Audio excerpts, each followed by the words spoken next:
Yeah.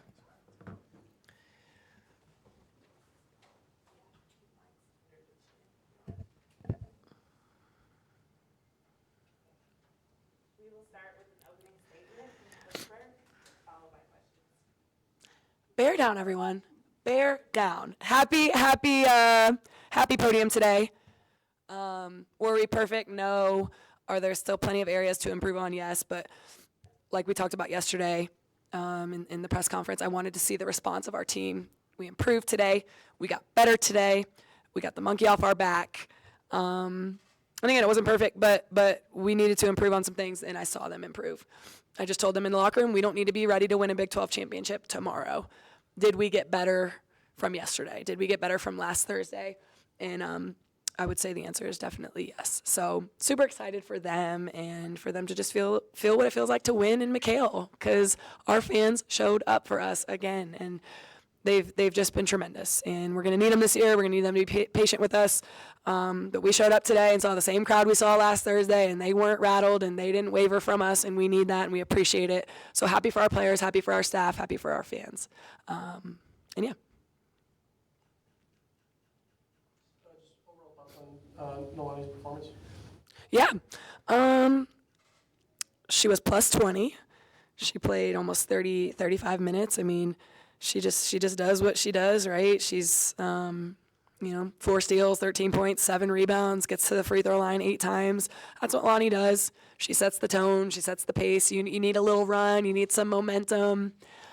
She's going to pick somebody's pocket. She's going to, make a hustle play. And she's a tone setter for us. We have a couple of those on our team, and she's definitely one of them. So I'm not like super surprised and happy and excited that, because it's something I haven't seen before. I've been seeing this for over a year with her, and she's going to continue to do it here at Arizona. So I'm excited that, she's just been able to translate and bring her game here confidently. Becky, how do you think the girls did in the non-negotiables? Much better. We gave up a few O boards late, I think, but until that point, I thought that was something that we really, really emphasized. Like, we need to win the glass. We were plus 14 on the boards, but held them way under their average of offensive rebounding. Took them out of transition the way that we needed to. We were talking. We were bouncy. Our body language was good. Like, all the things that we just didn't respond to well last week. I wanted to see improvement in those areas, and I thought if we did, that the result would take care of itself. And it did, and we played with some new lineups. Like, we figured out some things with rotations and minutes and what looked good tonight. And those are answers that, that's why we play the 2 exhibition games, to get some of those answers solidified and, figure out some of those things. So we have 80 minutes of basketball under our belt to figure out what didn't work, what did work, and we've got some great information, and we go from there. Piggybacking off of that, you talked about the effort and the consistency out of the bigs up to this point, but what did you see tonight in terms of their improvement from the last game? Well, we got one sitting right next to me that did dang near a double-double, and I don't know, call it her coming out party or whatever you want to call it, but we're looking for those couple bigs that are going to like solidify themselves as our rotation bigs. And I've challenged Nora this morning. I've challenged her for the last week in practice. We've had great conversation, but at the end of the day, like, we needed somebody to step up. I thought she came in, and I thought she did her job at a high level. She wasn't perfect either. I thought Denia played some really good minutes in the first half too. But to have a couple bigs that come in and play well and give us some confidence moving into next week is all we could ask for. And I think those 2 did that tonight. It's going to be game by game, right? This is a game where we needed to defend on the perimeter at the post position, and Nora does that well. Denia does that well. So those 2 did their job, and super happy for them. What did you learn from maybe the film of the last game or over the last week in practice that enabled you to have a good performance tonight? I think yes, the film was very helpful, but also coming back into practice and like being able to apply everything that coaches had like pinpointed in the film. Like, we were not in gaps. We were sagging off. We were helping off a strong side. Being able to like watch that in time, like in real time during the game, and then go back and watch that in film was very, very helpful. Definitely helped us learn. Yeah. You guys had 32 points in the paint tonight, which was definitely more than last week, right? What were you seeing inside this week compared to what you guys were seeing inside last week? I'm not sure that there was a huge difference. I do think there was somewhat of like a mismatch, mouse in the house type situation. They were switching a lot, and that gave us an advantage to where we could just bury them under the rim and go to work. Lonnie, you guys had 12 assists on 21 made baskets. Tonight, last week, it was 6 assists on 21 made baskets. Why was the ball movement better? I mean, this is a team game. I mean, and the first thing we wanted to emphasize was playing as a team, and that's what we did tonight. Lonnie got into some foul trouble in the second half, and then we saw Mickey Purdue kind of take over in that fourth quarter. What does it mean that you have guards that can kind of come in and out and have an impact like that off the bench or in for one another? Yeah, I think it just goes back to what Lonnie just said, like team basketball. We really preached like playing together this week, playing together, celebrating each other, stepping up when we need each other, playing the people that are going to play the best together. Doesn't even have to be the best 5 individually, but what 5 play the best together? So Lonnie's a ding dong and gets a foul, and then Mickey steps up, and then when Mickey does something silly, Samaya is able to step up. So I thought we did it by committee tonight. Like I don't think we're going to be a team this year that you're just going to be able to say one person does it every single night and we put the load on their back. Like that's not how this team is built. We need 1, 2, 3. We have almost 4 people in double figures. We only scored 60, but so to have almost 4 in double figures, 40 out of our, like that's what we have to be. We got to do it by committee. We got to share the load. We got to just say whoever's the hot hand, we're going to continue to go to them. And when they're not anymore, we go to the next person. We make the extra pass. We advance the ball in transition. We're selfless. Yep. Because we're not talented enough one-on-one anywhere on the floor to be selfish. For anybody, you guys scored the last 10 points of the game. I don't know how long it was at the end of the game that they didn't score, but just your thoughts on the defensive effort in the fourth quarter. I mean, they started to come back. They had their run, and then that's just us talking in the huddles and timeouts, whatever, to like, all right, they had their run. Now we got to continue to get stopped. Just because we were up however many points, just because it's the fourth quarter doesn't mean the game is over. So we had to play until the buzzer sounded, and that's what we did. The impact of somebody like Cameron Kitchens, who maybe you don't see it on the scoreboard, but she's plus 22 and did it all out on the floor for you guys. First for Becky, how does that help you as a coach kind of teach that whole team effort thing, right? Yeah. And then for you guys as the players, how does that feel to have a teammate out there who you can count on?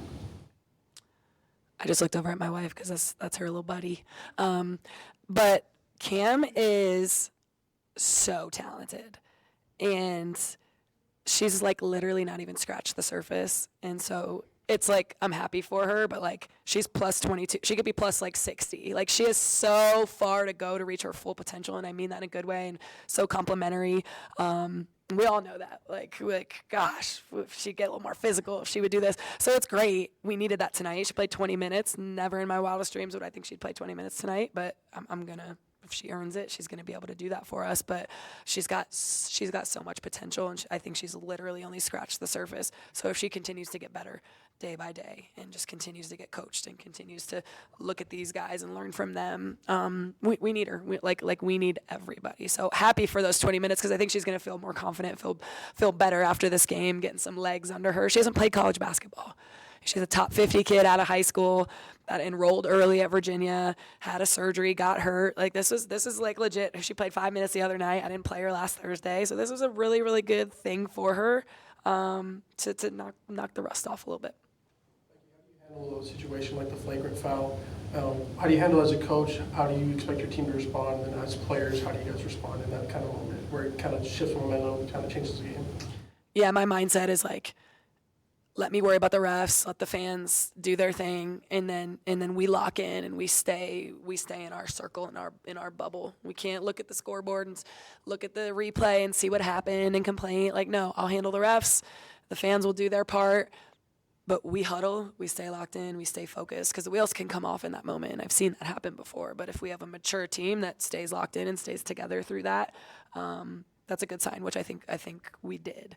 But I just told the official, like, I think she kicked because she felt like she was fouled prior to that. And the officials were great explanation. They went back, they made the right call ultimately. But I think it was good banter back and forth. These exhibitions, that's something that we're learning too, officiating and them learning us. So I thought it was good. Thought we stayed locked in. Thought we didn't let it get the best of us or let it get us unraveled. So that's encouraging for me. I definitely think that's like a situation where you can just rally behind your teammate. In my opinion, it didn't seem purposeful. It didn't seem like what would call for a flagrant foul, but having Samea's back through that was end all be all. Like, that was what needed to happen. And, yeah. Becky, is that pretty much like an automatic call if there's just contact to the face, even if it's accidental? That's what they said. They said it wasn't intentional. I believe it would have been upgraded to something else, so they gave her the lowest form of whatever, but it's the contact to the face. But yeah, they said it was not intentional, which it wasn't. Nora, Becky was talking about you recently and said something to the effect of needing to learn how to play winning basketball, because you had not won a lot as a team at New Orleans. What do you think that means, and how are you kind of taking that to heart? I think that means, like, playing outside of yourself, playing for a cause, playing for the win, not playing for your stats or playing just to play. Like, there's this extra drive that is required to win, and when you have 5 people on the court or 5 people who want to be on the court and want to win, that's when you'll find the success. You and Samea both had 7 rebounds, and then you had 4 steals. Becky said yesterday or sometime earlier this week that like the bear down, sleeves up identity came from this sort of like hard hat, lunch pail mentality. How do you hang your hat on doing all of this stuff to disrupt, the other team's offense and kind of get in there and not mind getting your nose dirty in that regard? Yeah, I mean, that's been me my whole life, my whole game. I'm small and I'm quick. I'm lower to the floor. The ball's always near me, and I'm quick. So I mean, like, whatever I gotta do to get a win, that's what I'm gonna do. Regardless, if I gotta get the bruises, if I gotta do whatever so someone else can shine or we can get the win, that's what I'm gonna do. You talked about the coaches. You and the coaches are still trying to figure out the dynamic, on the sideline. How did you think, or what did you think the improvement was tonight in that regard? It was great. Banter was great. Conversation was great. Timing, all of it. I have an elite staff that I'm super thankful for. So I soak it in. I listen. I take what I want. I leave what I don't. Super happy. We bumped Michelle up. She was right next to me tonight. So yeah, I think it's great. I think we all have a tremendous amount of respect for each other. We don't talk over each other. No one wants a voice that over somebody else. So it's been really good. Definitely thought it was smoother today than it was last week, and that's just how it'll be moving forward. Just getting to know each other better and timing and all that stuff. But it was great. Nora, talk a little bit about playing in front of the McHale crowd. How does it feel? Good, bad, and then different from maybe where you came from before too? Go ahead. She said Nora. She said Nora. Yeah. Oh, okay. No, honestly, I can't lie. Like, at Buffalo, we had a great crowd. I mean, they were just as loyal. They were behind us. And so coming here, I mean, this is my 6th year in college. Like, I've been here before. I'm not really paying attention to the crowd, but obviously when we're going on our runs and the energy's up, obviously, like, you hear the roar. It helps everybody. But it's great. I mean, I hope to continue to see them keep coming to the games. I hope to see more.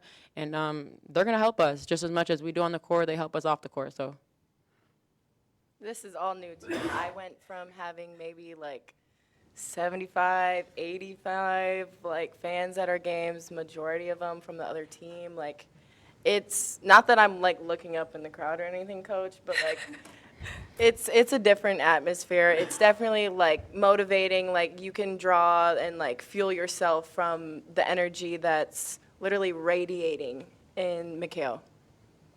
Becky, how come Tanya Welch didn't dress tonight? Oh, she's dealing with a little medical issue, but she should be good for next week.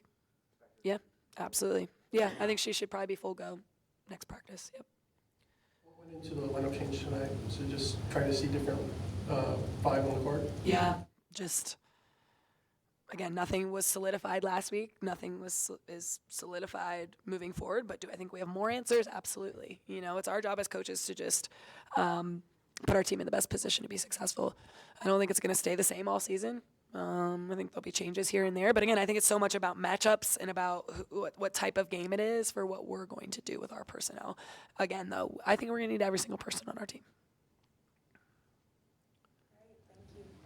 Thank you, everybody. Yep. Thank you.